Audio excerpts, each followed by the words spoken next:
Good morning, my dear students. Myself Gaurav Srivastava started with you to the history, chapter number 7, crafts and industries. Okay, and today is the part 3 of this chapter which I am going to discuss. In today's topic, which I am going to discuss is Industrial Revolution in England. Which topic? Industrial Revolution in England. Let's begin the class. Okay. दिया है कि as imports of India calicos into England declined, the English textile manufacturers had to find ways to the meet the demand. दिया है कि जैसे ही as imports of Indian calicos England में पहुंचा और धीरे धीरे वो बर्बाद होने लगा. as imports of Indian calicos England में जब इंपोर्ट होने लगा, इंग्लैंड डेक्लाइन था इंग्लैंड, वैसे वैसे इंग्लैंड में जो टेक्सटाइल इंडस्ट्री थी वो धीरे धीरे खत्म होती चली गई, या हम कह सकते हैं कि उसकी मैन्युफैक्चरिंग प्लांट धीरे धीरे बंद होती चली गई. तब डिमांड को पूरा करने के लिए इंग्लिश यानी कि अंग्रेजों ने एक नई युक्ति सोची. क्या? Some English cloth printers began to print plain Indian cloth in imitation of print calicos. दिया है कि प्रिंटेड कैलिकोस की जगह पे अंग्रेजों ने मशीनों से प्रिंटेड प्लेन कपड़े निकालने क्या किए? शुरू किए. The cloth manufacturer encourage to produce large quantities of cloth at lower cost. बड़े बड़े कपड़े और अच्छे अच्छे कपड़े सस्ते सस्ते रेट पे वो लोग बेचने लगे. ठीक है ना. 1730 में फ्लाई शटल, इन 1730 ने फ्लाई शटल नाम की मशीन जॉन के ने बनाई थी. जेम्स हर्गेज ने स्पिनिंग जेनी मशीन बनाई थी 1764 में. रिचर्ड और राइट ने वाटर फ्रेम बनाया था कुछ साल बाद. इसकी वजह से इंग्लैंड में धीरे धीरे इंडस्ट्रियल रेवोल्यूशन क्या हुआ? शुरू हुआ. The industrial revolution led to a rapid growth of industries in Europe. Industrial revolution की वजह से न सिर्फ ब्रिटेन में बल्कि पूरे यूरोप में बहुत तेजी से रैपिड ग्रोथ होने लगा. Several European countries including Britain, कई सारी यूरोपियन कंट्री जिसमें कि ब्रिटेन आता है और उसकी कॉलोनीज, मतलब जो ब्रिटेन जिन जिन कंट्रियों पे शासन करती थी, ठीक है ना, सब जगह ब्रिटेन से बनकर के सामान को सप्लाई किया जाने लगा. The colonisation of the India by the English East India Company began in the mid 18th century. India में अंग्रेजों ने अपने शासन को स्थापित करना मिड 18th सेंचुरी से शुरू किया था. उसके पहले ऐसा कुछ भी उतना ज्यादा नहीं था. ठीक है.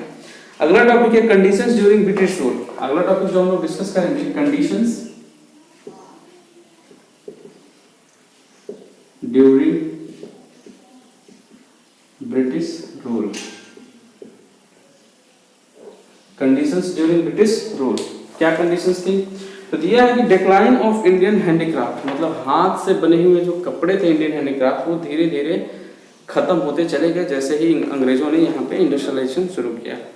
दिया है कि many Indian rulers were overthrown by the British colonisation. ठीक है. कई सारे इंडियन रूलर को ब्रिटेन से हारना पड़ा. Deprived of their patronage the urban handicraft industry decline. इसकी वजह से धीरे धीरे गांव की और शहर की जो हैंडीक्राफ्ट का बिजनेस था वो धीरे धीरे खत्म होने लगा. अंडर द कंपनी रूल के अंदर the condition of the Indian cloth makers decline still. Company का रूल इतना ज्यादा टफ था कि इंडियन हैंडीक्राफ्ट बिजनेस के प्रोडक्ट ज्यादा महंगे हो गए और लोग ले नहीं रहे थे. The spinner and weavers had to buy raw materials at the high prices. जो भी स्पिनर्स और वीवर्स थे वो रॉ मटेरियल को महंगे दाम पे खरीदते थे, लेकिन कंपनी के एजेंट फोर्सफुली उनसे वो चीजें लो प्राइस पे बेचने के लिए कहते थे या कपड़े बनाने के लिए कहते थे.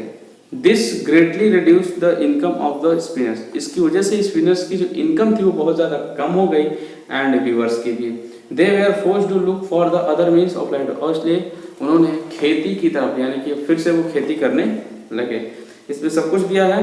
चार्टर एक्ट 1813 के बाद भी बहुत सारे चेंजेस हैं. कंपनी मोनोपोली ने इंडिया में ट्रेड करने के लिए एक अधिकार प्राप्त कर लिया. एक अधिकार का मतलब सिर्फ ब्रिटिश ईस्ट इंडियन कंपनी ही इंडिया में ट्रेडिंग कर सकती है. इसकी वजह से इंडियन मार्केट जो था वो सारे मैन्युफैक्चरर्स के लिए क्या किया? खुल गया. और इससे cheap machine made goods including British textile flooded Indian market. और धीरे धीरे इंडियन मार्केट में सिर्फ ब्रिटेन के ही प्रोडक्ट दिखाई देते थे. The British government in India did not impose duties on this foreign goods. और ब्रिटेन में इंडिया में जो है ब्रिटेन इंपोर्ट ड्यूटी, मतलब जो आयात शुल्क होता है इंपोर्ट ड्यूटी, वो नहीं लगाती थी. तो सामान सस्ते हो जाते थे. इंडियन मार्केट में सिर्फ वही हमें दिखाई देता था.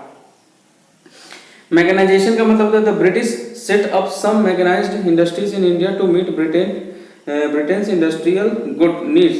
मैकेनाइजेशन का मतलब ब्रिटिश ने कई सारी इंडस्ट्री ब्रिटेन में स्टैब्लिश की थी अपने इंडस्ट्रियल नीड को पूरा करने के लिए।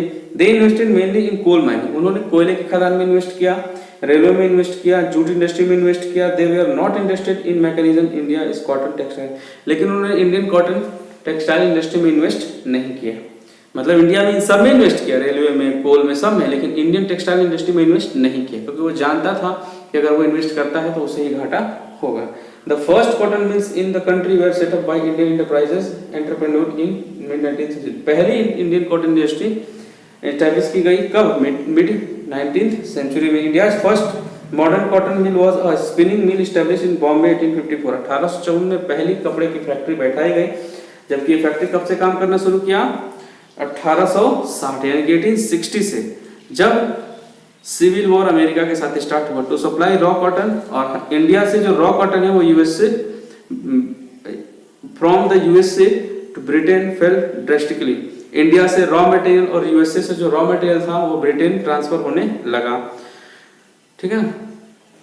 As a result the export of Indian raw cotton to Britain increase sharply. इसका रीजन ये हुआ कि ब्रिटेन में इंडिया की जो रॉ कॉटन है वो धीरे धीरे इंक्रीज होने लगी, मतलब बहुत तेजी से इंक्रीज हुई। Enterprising merchants made large gains this trade, और इसकी वजह से उस रॉ मटेरियल से तैयार कपड़े इंडियन मार्केट में बेचे जाते थे और उन्हें बहुत ज्यादा प्रॉफिट होता था अंग्रेजों को, ठीक है।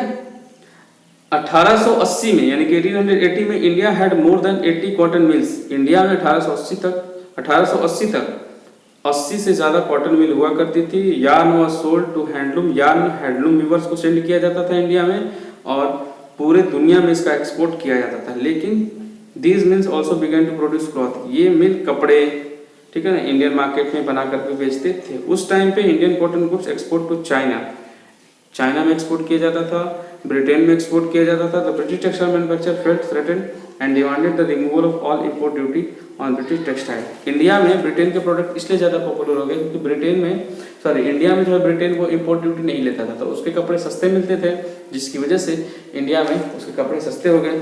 आज के लिए इतना ही रहने देते हैं। अगले टॉपिक में हम लोग डिस्कस करेंगे the iron and the steel industry, और होप कि वो इस चैप्टर का लास्ट पार्ट होगा।